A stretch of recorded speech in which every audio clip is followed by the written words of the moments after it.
Your feature tonight, it's his birthday. Yes. Really good friend of mine. Honored to have him here. Please welcome.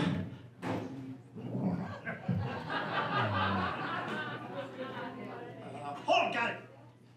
Mr. Vincent Veal.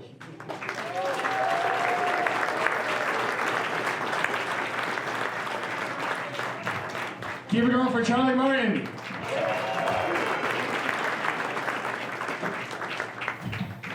What an awesome crowd. Give yourselves a round of applause for coming out tonight. I dare say this is the biggest thing that's happened in your town in quite some time, right? Besides that construction site across the street. I love that. It is my birthday, and tonight, this is kind of a special night for me because this is my last road gig. I'm hanging it up after this, so... Oh, thank you. You've never seen me. You don't even know if I'm funny yet.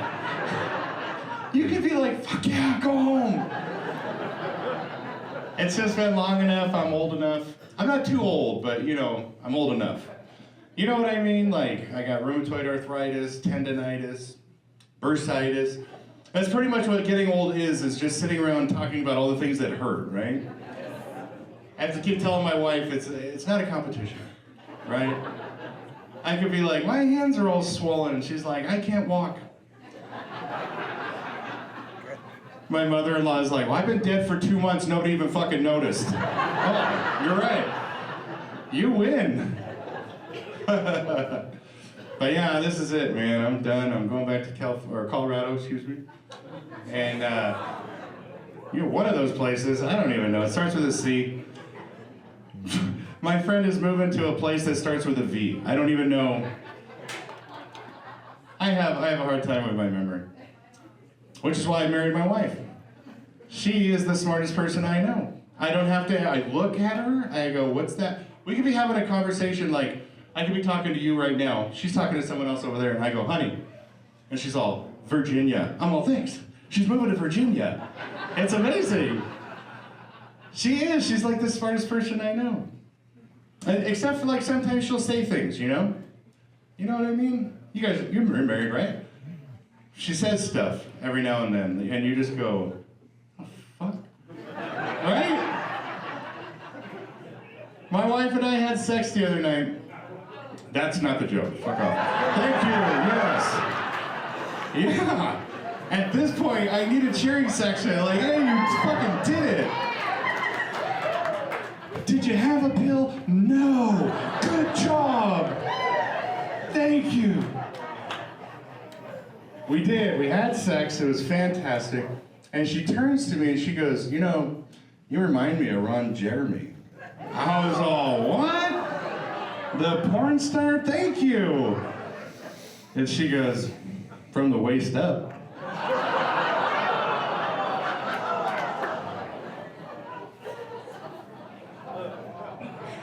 Yeah. I go, well, you remind me of Stormy Daniels. No matter how much money I give you, you won't shut the fuck up. Happily married. 12 years, man, 12 years. 8 years of it, bliss. We did, we actually almost broke up like so many times because I was a different person back then. Like, this is how smart my wife is, all right?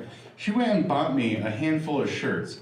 I was blue jeans, white t-shirt, right? Like a normal roughneck. And she comes up with all these fancy clothes and she's like, try this on. Trust me, it's gonna look nice. And fuck, look at, I mean, come on. Am I right? This thing is sick. That's how smart she is. When we met, I was more like a Neanderthal. Are you familiar with the guy who comes home from the job site with like broken knuckles and I don't wear gloves, I don't wear glasses, and hearing protection, what?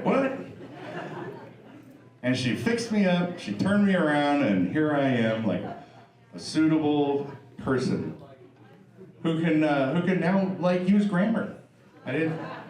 She actually thought English was my second language when we first met, because I did not speak well. I was kind of an idiot. It was rough. Anyway, So this is pretty awesome, you guys. Thank you so much for being here tonight because you're gonna be here. Yes, thank you. What's your name with the pretty rose? Cassie? Awesome. Thank you for coming, Cassie. Is that your husband? No. Oh shit! Don't get.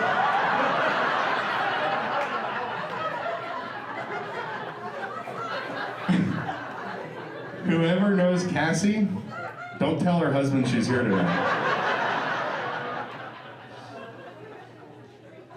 I won't say anything. It's our secret. This place is sick, you guys. This is like being in an old western, but it's like real. You know what I mean? We got the staff up here. They don't let them sit with the other people. That's weird. You guys. Thank you for everything you do. Matter of fact, give the staff a round of applause that they don't get it ever.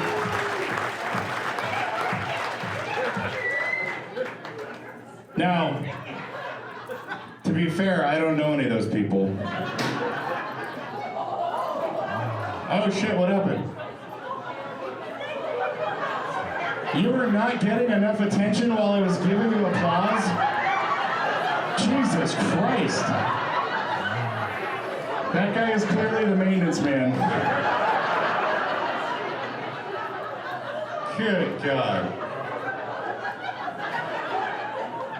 Now we know why they keep him upstairs.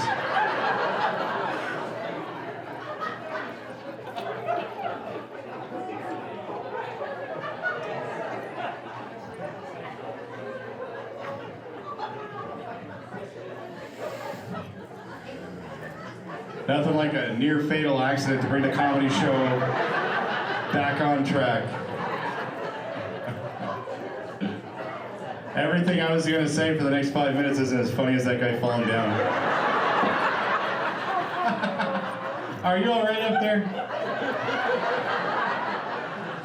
He's like, everybody stop looking at me.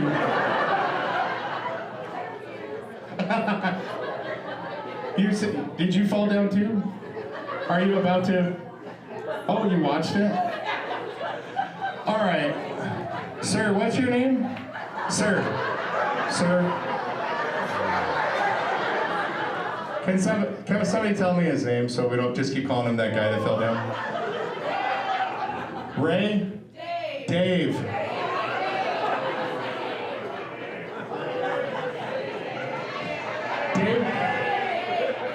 Dave's not all there right now.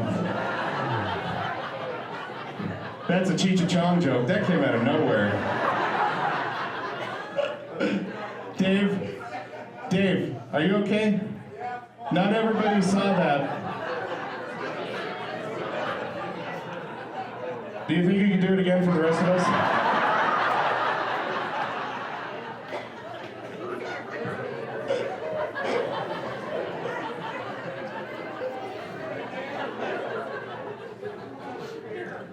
He needs another beer. Yeah, you sure do. I think they should have cut him off in the morning when he started drinking. I was a hotel maintenance guy too for a minute. Long enough to know that I didn't want to do that for a living. Because they demanded so much. I had 330 rooms and one guy. You know how busy I was the entire time? How many maintenance staff people do they have here tonight? None of them. You guys don't work here?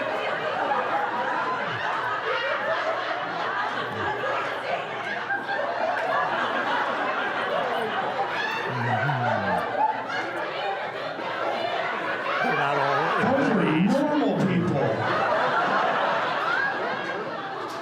They told me the staff was having to sit up there. Those are real people. Oh shit. I'm so sorry, sir. Please don't sue us. So where's the staff? Just you three? You don't work here either. Does anybody run this fucking hotel? It's Charlie. It's just Charlie. Wow. Wow, I'm really sorry, sir. I have nothing in common with you, apparently. Are you okay though? Oh, thank God. Does anybody else plan on doing any aerobics that we should know about? No? So I'm an electrical contractor, right? I've been an electrician for 25 years. We have a rule, there are no safety jokes.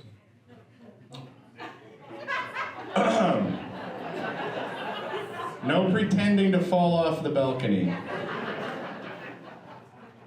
Is there anybody named here, last name Lincoln? Thank God, because that would be awkward in this theater. No, I was up there earlier. It was like, this is where the president sits. Anyway. That wasn't one of the jokes I was supposed to tell. But this is, what's even cooler, you guys, you're all right? Okay. What's even cooler is your headliner tonight, you know Chris Fonseca, everybody's here to see Chris Fonseca. Yeah, right. He is, he's not only my comedy mentor, he's the one who got me started doing stand-up, he's also my best friend for the last 15 years. And the very first show I did for him, with him, was on my birthday. And that was 12 years ago. And so we're doing, it's almost a reenactment, except there's about 140 more people in the crowd than there were that night. And neither one of us are plastered drunk right now, so that's cool. I had to quit drinking. I had to quit doing drugs.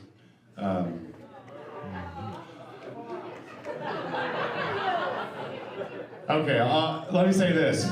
I used to do a lot of drugs, right? And I didn't quit because they weren't amazing. So, and drugs are like the only thing that, if like you're having a shitty day, right? You come home and you're just like, oh my God, this is the worst day ever. I just fucking, oh shit. Oh, this is the best day ever. Like it's instantaneous, right? It's that fast. They're so fucking good. I quit just because I don't like the way they're naming drugs nowadays. Back in my day, we had like heroin and cocaine and speedballs. You know what I mean? Like, that's fucking sexy. Nowadays, what do they call them? Like E and X and K. Like, if I wanted to spell, I would have stayed in school and not done drugs in the first place, right? That's silly. Oh, I did. I had to quit. And now I just do the legal drugs. We're from Colorado, so it's just marijuana and mushrooms. Are you guys familiar? Excellent. Everybody's shaking their head. Nobody's shouting out in case there's somebody in the crowd. I'm trying to find him too. I know it's not him. I'm so glad I quit, man. I was a happy drunk, and I was happy all the time. Anybody else here? Anybody else here quit drinking? Nice, very polite. Yes, this is not a 12-step group. You can make noise. It's okay. Congratulations, you guys. That's awesome. I'm proud of you. I don't even know you, and I'm proud of you. Everybody found that one time, right? That thing, that one time that there was like a focus point. Like everything became clear for a second. You went, I gotta stop doing this shit. For me, it was I bought an 18-year-old single malt scotch. I was brown and bitter, and it was delicious, right? A bottle about this big. And I sat down for a Zoom meeting with an employee of mine out in the mountains. We were talking for 45 minutes, and I looked down, my bottle was down to here. And I went, oh shit, Jesse, I think I might be drunk soon. And yes, I was. Immediately after I hung up with him, I blacked out, and I was serving my kid dinner, which was about as black as his shirt. And she looked at me, and the next morning I got up, and she comes outside and she looks at me, she's like 11 years old, and she was like, oh, what did I fucking do, right? She goes, you told me for 20 minutes if I wouldn't eat my food, you were gonna send it to Jesse out in the mountains because he needs to eat. That's my employee. That was the day I quit. I said, I can't do this anymore. This kid respects me a little bit. Let's not lose that. And that's what happened. So now you know. And then thank you. You're so sweet. I appreciate that. You're a very supportive person and crowd now. Except for these ladies here. They're like, shut the fuck up, dude. I drink daily, like a lot. I get it. It's okay. You know, that's the thing. It's not about what I'm doing is right for you and what you do is right for me. Like, clearly, I don't wear shorts like that, but you look, it works for you. That's what it's all about, man. Be true to yourself. Don't try to be anybody else. That's ridiculous. Especially your parents, right? How many people in this in the crowd tonight live with their parents still? Just clap if you live with your parents. Holy shit!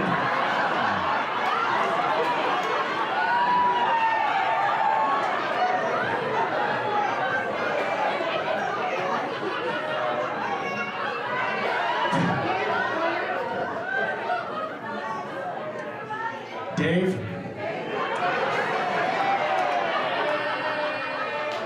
I'm not gonna say we already knew, but I think we already knew, dude. Somebody needs to watch you.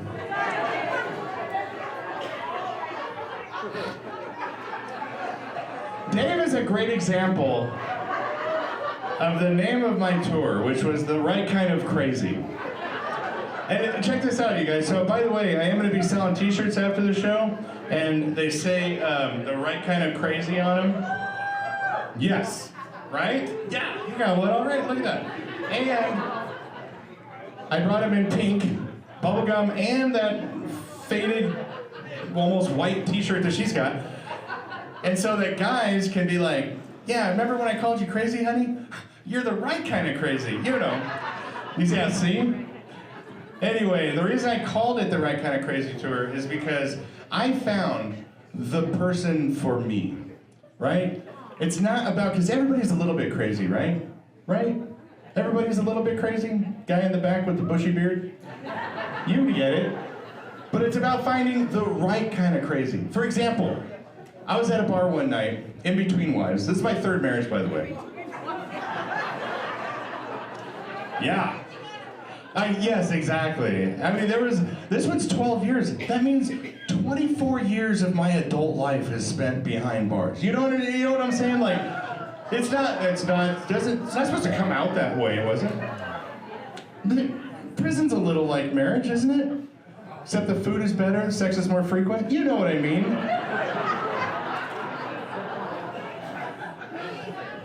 I'm like a prisoner that's been institutionalized. Even after I get out, I do something to fuck it up and get right back in. No. This marriage is not like that at all. She is amazing. That's why I write, like, all of my material is about her. But no, what was I saying? Oh shit, I forgot. Oh, so in between marriages, right? It was like a 2-year, 3-year period where I was just all on my own, dating, doing weird shit. Not falling down at comedy shows, but whatever. Not everyone can be Dave. But I was at a bar and I was talking with this woman, and it's about 11 o'clock at night, and I said, this isn't going anywhere, right? I excused myself, I left, I went home. 1 o'clock in the morning, that woman shows up at my front door. And I did not tell her where I lived. That is the wrong kind of crazy. You understand what I'm saying? Yeah. But now, guys, all right, you guys are making love. Your woman is just about to be at that magical moment. She's about to come. You understand what I'm trying to say? She's about to come. Okay. That's when a woman starts, anyway, whatever, explain to him later. John Cena over here is looking at me like, the fuck are you talking about, dude? She's doing what? No, I'm kidding. You're totally kidding. But, you guys, you're right there at that moment, right? And she grumbles under her breath, choke me. Now that's the right kind of crazy, for me, you see? And that's why I married her. She's amazing. But I am going to be selling t-shirts after the show, so please stop by and pick them up. I got a whole bag of them, and I ain't on the road anymore, so clean me out, please.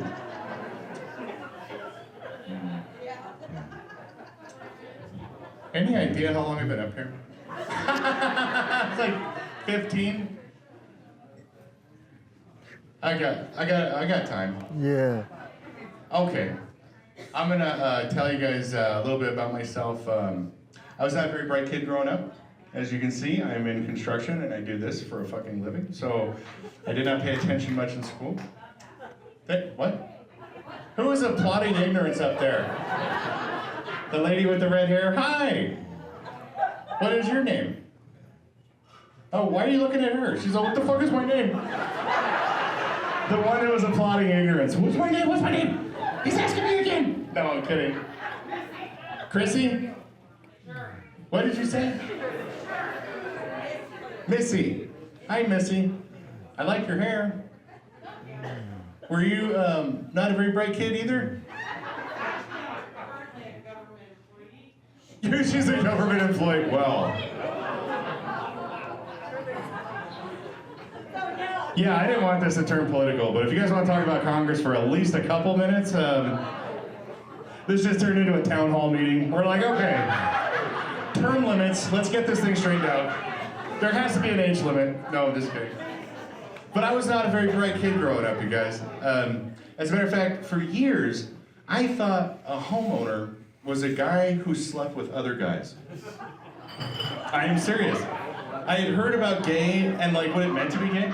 And then one day, I overheard my dad say, you know, it's tough being a homeowner. Everyone's always trying to fuck you in the ass. And I was like, oh shit. Homo, short for homeowner. Okay, I get it. I was the youngest of 7 kids, dude. I think they just like gave up on me. They're like, I'll figure it out. Get out of here, come on. The youngest of 7 kids. So yes, my dad was Mexican, unmistakably. He was married twice, had 7 kids with 3 women. He qualified. But needless to say, I never got anything new growing up. Anyone here from a big family? Like a really, yeah, how many kids in your family, man? 5. Well, I mean, 8, 9? What's this, a fucking auction? I just wanted to know that you guys have big families. 5 is not, that's a big family to you, and I understand that. That's not a super big family, but were you the youngest? No, you were the 4th? Oh, you didn't even matter in your family. But when you're from a big family, you never get anything new, right? Everything's a hand-me-down. I'm being so serious right now, you guys. I was 12 years old when I realized clothes came with price tags. I didn't know. I was like, what are they trying to do, sell clothes? Everybody knows clothes just come in a big black plastic garbage bag, right? That was Christmas in my house. I'll never forget, one year I was 5, my parents bought me a stuffed animal. And it was a little donkey about this big, and it had shaggy furs, all different colors, you know, and I loved it. But then my dad tied a noose around its neck, and he hung it from a tree in the front yard. Yeah, exactly. Were you there? Oh my God, dude. And then like 20 little kids with sticks and bats just beat the fuck out of it. Broke it in half. I was devastated. I know now as an adult that it was a piñata, right? Obviously. But back then, I was just mortified. Because the following year, I got a puppy. I was like, boy, you better run. If those kids come back, ooh. When I was 9, my dad found me a bike. Because he knew I didn't have one, but I still had to get to work, you know. Youngest of 9 kids, dude. We had paychecks, trust me. All of us. And I say he found me a bike because the paint was still wet when I got it, all right? I think you guys understand that part. And it had no brakes. It had no seat. It was just a post sticking up where the seat was supposed to go. And I remember looking at it like, I don't think I want to ride that. And my dad looks at me, and he looks at the bike, and he looks at me, and he goes, well, at least no one will steal it. Obviously you did, dude. I mean, look at this thing, come on. What was funny is about a month later, a kid did steal it. I was raised in North Denver, dude. It was rough. I had to chain up this piece of shit bike, right? And I was unchaining it, and this kid came running out of nowhere and jumped on it. It was all poof. I was all, God damn, that kid must be a homeowner. He took it in the ass for my bike. Thank you guys, that's it for me. I'm Vincent B. Hill. Thank you. You, thank you so much.